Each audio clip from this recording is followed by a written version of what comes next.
الحمدللہ والصلاة والسلام علی رسول اللہ۔ اعوذ باللہ من الشیطان الرجیم، بسم اللہ الرحمن الرحیم۔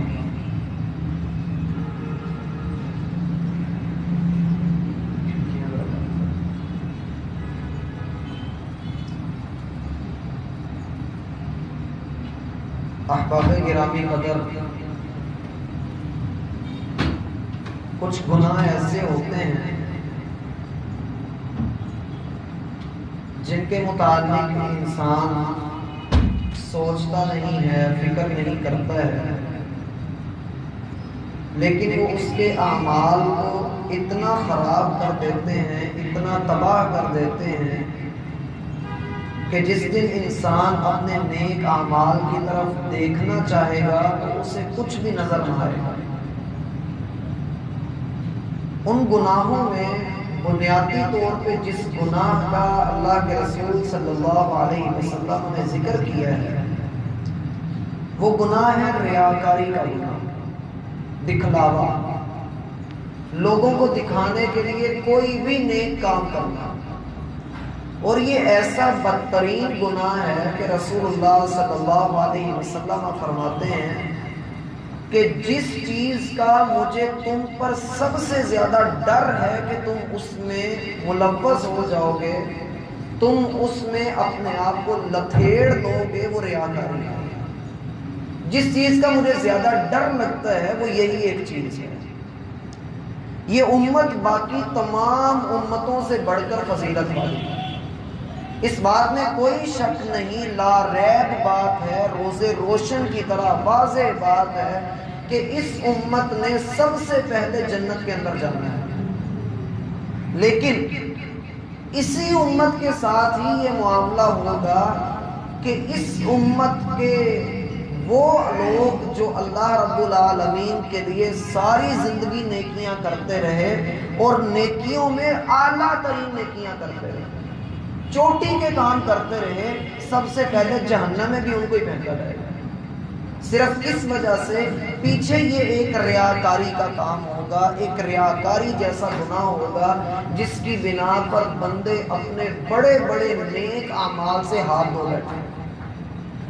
سب سے پہلا بندہ جس کے متعلق اللہ کے رسول صلی اللہ علیہ وسلم فرماتے ہیں کہ اس کو جہنم میں پھینکا جائے گا، اس نیت سے نہیں، اس غرض سے نہیں کہ اس کو سزا دی جا رہی ہے، بلکہ اسے جہنم کا ایندھن بنایا جائے گا کہ جہنم کو بھڑکایا جائے، جہنم کو مزید غصہ دلایا جائے۔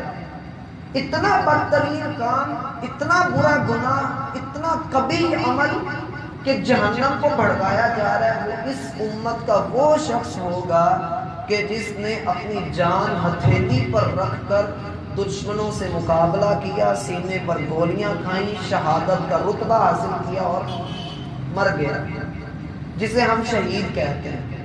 سب سے پہلے جہنم کے اندر وہ گرایا جائے گا۔ جہنم میں گرانے سے پہلے اللہ اس کو اپنے سامنے کھڑا کریں گے اور اس کو پوچھیں گے کہ بتا تو نے کیا عمل کیا۔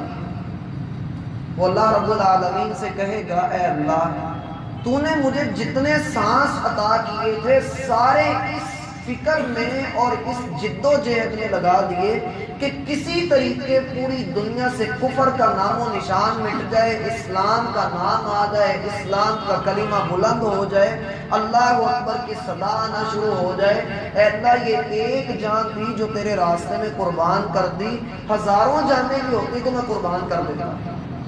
اللہ رب العالمین فرمائیں گے، کذبت، تو جھوٹ بولتا ہے، تو جھوٹا آدمی ہے۔ اس نے ظاہراً تو یہی عمل کیا، ظاہراً تو اس نے یہی کام کیا تھا، اس کو شہید ہی ہوا ہے، ہم سب کہہ رہے ہیں کہ وہ شہید ہوا ہے، لیکن اللہ رب العالمین کیا کہہ رہے ہیں؟ ماننا کہ وہ لڑا بھی کافروں سے ہی ہے، اس نے کافروں سے لڑائی کی، کافروں نے ہی اس کو مارا ہے، اس کے شہید ہونے میں کوئی شک اور شبہ نہیں ہے، لیکن اللہ فرما رہے ہیں کہ تو جھوٹ بول رہا ہے۔ اب اللہ سے بڑھ کر سچا تو کہیں گے؟ وہ بندہ کہے گا، اللہ نہیں، میں سچ کہہ رہا ہوں۔ اللہ فرمائیں گے نہیں، تیرے دل میں یہ بات تھی، تیری نیت یہ تھی، تیرے دل کے کسی خانے میں یہ خیال تھا کہ یار لوگ کہیں کہ بڑا بہادر آدمی، لوگ کہیں کہ بڑی لڑائی لڑتا ہے، اس کا نشانہ بڑا پکا ہے، یہ دشمن کے سر پہ چڑھ جاتا ہے، ان کی گردنیں اڑاتا ہے اور ان کے مورچے تباہ کرتا ہے۔ تیری نیت یہ تھی کہ تجھے مرنے پہ نشانے حیدر ملے، تجھے تمغہ امتیاز ملے، تجھے بڑے بڑے جو ہیں وہ ایوارڈ ملے، تجھے یہ چاہیے تھا، تجھے اللہ کی رضا مطلوب اور مقصود نہیں تھی۔ اسے اوندا منہ کر کے جہنم کے طرف نکل آئے، حالانکہ شہید ہے۔ اور یہاں پر یہ بات ذہن میں رکھیں کہ کوئی بھی بندہ کافروں کے ساتھ لڑتا ہوا مارا جاتا ہے، ہم بھی نہیں کہہ سکتے کہ وہ شہید ہے۔ ہمیں کس نے حق دیا کہ ہم اسے کہیں کہ وہ شہید ہے؟ ہم اتنا ضرور کہہ سکتے ہیں کہ اللہ تو اس کی شہادت کو قبول کر لینا۔ ہمیں تو یہی سمجھ آتی ہے کہ وہ کافروں سے لڑتا ہوا مارا گیا ہے، اے اللہ اگر تو چاہے تو وہ شہید ہے۔ خالصت شہید تو وہی ہوتا ہے جس کے خون کا قطرہ زمین پہ بعد میں گرتا اور جنت میں وہ پہلے چلا جاتا ہے۔ خالص شہید یہی ہوتا ہے۔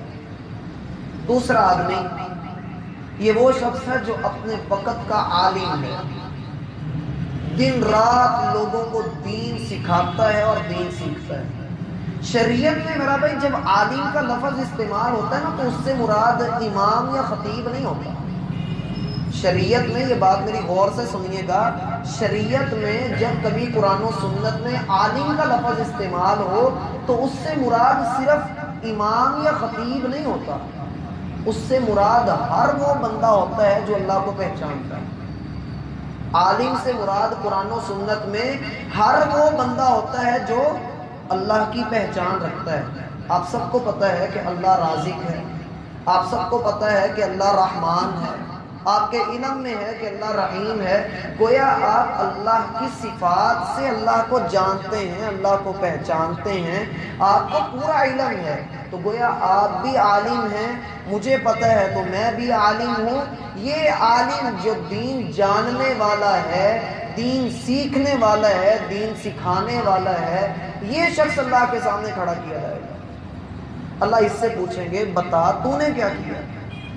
یہ آگے سے جواب دے گا، اے اللہ ایک زندگی تھی، دن رات میں نے تیرے دین کی خدمت کی، تیرے دین کے مطابق عمل کیا، تیرے دین کے مطابق لوگوں کو دین سکھایا۔ اے اللہ ساری زندگی قرآن و سنت کی ترویج میں، اشاعت میں لگا رہا، پھیلاتا رہا تیرا دین، دور دور جا کر درس دیے، لوگوں کو پاس بٹھا بٹھا کر دین سکھایا۔ اے اللہ سارا کچھ تیرے لیے کیا۔ اللہ فرمائیں گے کذبت، تو بھی جھوٹا ہے۔ حالانکہ دین سیکھنا اور سکھانا اللہ کے رسول کا فرمان ہے، تم میں سے سب سے بہترین وہ ہیں جو قرآن سیکھتے ہیں اور قرآن سکھاتے ہیں۔ سب سے بہترین بندہ وہ ہے جو اپنے گھر سے نکلتا ہے اس نیت سے کہ وہ مسجد میں جا کر یا دین سیکھے گا یا دین سکھائے گا، گھر میں واپس آتا ہے تو اللہ اس کے نامہ اعمال میں ایک حج کا اجر لکھ دیتے ہیں۔ اللہ کے ہاں دین سیکھنے سکھانے کی بڑی قدر ہے، لیکن اللہ اس کو کہہ رہے ہیں کذب، بتاؤ تو جھوٹا ہے۔ اللہ کیوں جھوٹ میں کیسے بول سکتا ہوں؟ اللہ رب العالمین فرمائیں گے تیرے دل میں یہ خیال تھا کہ لوگ کہیں کہ اسے بڑا دین کا پتہ ہے، لوگ تیری تعریف کریں، لوگ یہ کہیں کہ یہ بندہ تقریر کرتا ہے تو بڑی اچھی کرتا ہے، یہ بندہ تلاوت کرتا ہے تو بڑی اچھی کرتا ہے، یہ بندہ دین جانتا ہے تو بڑا اچھا جانتا ہے، اس کو مسئلے بڑے آتے ہیں۔ تو اپنی تعریف کروانا چاہتا تھا، لوگوں نے تیری تعریف کر دی، ہمارے پاس تیرے لیے کچھ بھی نہیں ہے، اوندا منہ کر کے جہنم کے طرف۔ حالانکہ وقت کا عالم ہے۔ تیسرا بندہ وقت کا حاکم طائی، وقت کا سخی آدمی جو اپنا مال خرچ کرتا ہے تو گنتا بھی نہیں ہے، اللہ کے راستے میں خرچ کرتا ہے، مسجدیں بنوا، یتیموں کے سر پر ہاتھ رکھ کے ان کی کفالت کر، اور جس جگہ پر پیسوں کی ضرورت ہے اپنے خزانے کا منہ کھول دیتا ہے، کبھی اس نے کسی سے اپنا ہاتھ نہیں روکا۔ اللہ اس کو بھی کھڑا کر لے گا، جی آپ، وہ جواب دے گا اللہ ایک زندگی دی تھی، تو نے مجھے مال دیا تھا، میں نے اللہ کبھی کسی کو نہ نہیں کی، میرے گھر سے کبھی کوئی خالی نہیں گیا، میں نے سب کو بڑا نوازا۔ فقیروں کو، مسکینوں کو، یتیموں کو، مسجدوں کو، مدرسوں کو، ہر ایک کو اے اللہ بڑا کچھ میں نے عطا کیا۔ اللہ فرمائیں گے قدم کا تو جھوٹا آدمی، تو جھوٹ بولتا ہے، حالانکہ اللہ کے راستے میں خرچ کرنے کا اجر اتنا ہے کہ آپ 1 روپیہ 1 دھیلا اللہ کے راستے میں خرچ کرو، اللہ آپ کو اس کے بدلے اتنا نوازے گا، اتنا نوازے گا کہ انسان کی سوچ بھی وہاں تک نہیں جاتی۔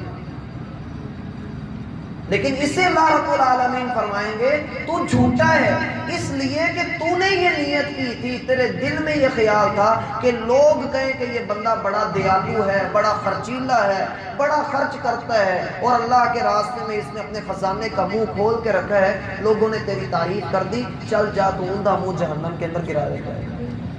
یہ 3 بندے، یہ 3 آدمی، یہ حدیث میں نے آپ کو مختصر سنائی ہے۔ یہ ایسی حدیث ہے کہ ایک آدمی سیدنا ابو ہریرہ رضی اللہ عنہ کے پاس آیا اور آ کر کہنے لگا، ابو ہریرہ میں آپ کو اللہ کا واسطہ دے کر کہتا ہوں کہ مجھے وہ حدیث سناؤ جو آپ نے ڈائریکٹ اللہ کے رسول سے سنی ہو، مجھے وہ حدیث سناؤ جو آپ، چھوڑ دیں اس کو، میری طرف توجہ کریں، جو آپ نے ڈائریکٹ اللہ کے رسول سے سنی ہو۔ سیدنا ابو ہریرہ رضی اللہ عنہ فرمانے لگے، اللہ کی قسم میں تجھے ضرور وہ حدیث سناؤں گا، اتنا کہا اور بے ہوش ہو کر گر پڑے۔ وہ آدمی کہتا ہے میں نے پانی کے چھینٹے مارے، ان کو اٹھایا اور ان سے کہا پھر، تو وہ کہنے لگے اللہ کی قسم میں تجھے وہ حدیث ضرور سناؤں گا جو میں نے اللہ کے رسول سے ڈائریکٹ سنی، اتنا کہا اور پھر بے ہوش ہو گئے۔ کہتا ہے میں نے پھر پانی کے چھینٹے مارے اور ان کو جگایا، اور پھر انہوں نے کہا کہ اللہ کی قسم میں تجھے ضرور وہ حدیث سناؤں گا جو ڈائریکٹ میں نے اللہ کے رسول سے سنی اور اسی جگہ پر میں نے سنی، میرے اور آپ کے علاوہ اس جگہ پر کوئی اور موجود نہ تھا۔ وہ کہتا ہے وہ پھر گرنے لگے تو میں نے ان کو پکڑ لیا، ان کے اوپر غشی طاری ہو گئی، وہ کھڑے کھڑے بے ہوش ہو گئے، میں نے ان کے چھینٹے مارے، پھر جب ان کو ہوش آیا تو انہوں نے مجھے یہ والی حدیث سنائی۔ یہ 3 آدمیوں کی حدیث۔ سیدنا ابو موسیٰ اشعری رضی اللہ عنہ بیان کرتے ہیں کہ ایک آدمی نے رسول اللہ صلی اللہ علیہ وسلم سے سوال کیا، اللہ کے رسول، ایک آدمی ہے وہ جہاد پر جاتا ہے، اس کی نیت یہ ہے کہ وہ اپنی قوم کو بچائے، اپنے وطن کا دفاع کرے اور اپنے قبیلے والوں کا دفاع کرے، اپنی قوم کی طرف سے وہ لڑنے کے لیے جاتا ہے۔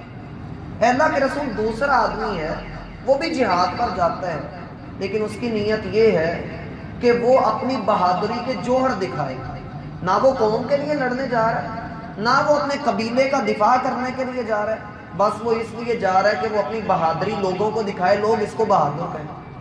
اور تیسرا بندہ اللہ کے رسول ایسا آدمی ہے کہ جو اپنے گھر سے جہاد کے لیے نکلتا ہے تو اس نیت سے نکلتا ہے کہ میرا بھائی بھی جا رہا ہے تو میں نے بھی اپنے بھائی کے ساتھ جانا ہے، رشتہ داری کو نبھانے کے لیے وہ نکلتا ہے۔ اے اللہ کے رسول یہ بتائیے ان تینوں آدمیوں میں سے کون سا آدمی ہے جو اللہ کے راستے میں نکلا ہے؟ بڑا اچھا سوال تھا، صحیح بخاری اور صحیح مسلم میں یہ حدیث آتی ہے۔ تو اللہ کے رسول صلی اللہ علیہ وسلم نے ارشاد فرمایا، من قاتل لتکون کلمۃ اللہ ہی العلیٰ فہو فی سبیل اللہ، جو بندہ ان تینوں لوگوں میں سے، تینوں آدمیوں میں سے جو آدمی اس نیت سے لڑے گا کہ اللہ کا کلمہ بلند ہو جائے، خالص اللہ کے لیے لڑے گا، وہ فی سبیل اللہ جہاد کر رہا ہے، باقی کوئی بھی فی سبیل اللہ جہاد نہیں کر رہا ہے۔